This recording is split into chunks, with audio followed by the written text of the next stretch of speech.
तुम मेरी याद नहीं हो माँ। तुम मेरी जिंदगी का वो हिस्सा हो जो मेरे अंदर आज भी जिंदा है। जब तुमने आंखें बंद की तो दिल ये मानने को तैयार ही नहीं था कि तुम वाकई चली गई हो। तुम्हें मिट्टी के हवाले करने तक दिल यही कहता रहा कि अभी कुछ होगा। तुम अचानक आंखें खोलोगी और सब पहले जैसा हो जाएगा। फिर कई दिन तक, कई रातों तक ये यकीन ही नहीं आया कि तुम इस दुनिया में नहीं रही। मैंने बार बार तुम्हें पुकारा, मगर जब हर पुकार के जवाब में सिर्फ खामोशी मिली तो दिल आहिस्ता आहिस्ता ये मानने लगा कि अब तुम वापस नहीं आओगी। और फिर दिल ने एक नई उम्मीद ढूंढ ली कि तुम ख्वाब में आ जाओगी। हर रात उसी उम्मीद के साथ सोता रहा, मगर कभी कभार के सिवा तुम ख्वाब में भी नहीं आई।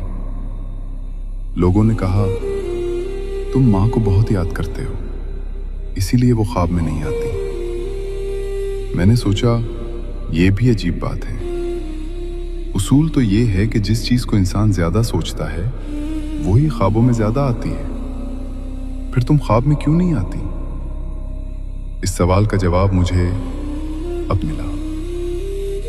माँ, तुम इस दुनिया से आगे एक और आलम में जा चुकी हो, और कुदरत का यही निजाम है कि जो लोग हमसे जुदा हो जाएं, उन्हें एक हद से ज्यादा याद ना किया जाए। कि अगर हर बार हमारी याद और हमारी उदासी पर वो ख्वाब में आ जाए तो हम इसी इंतजार में रह जाएंगे।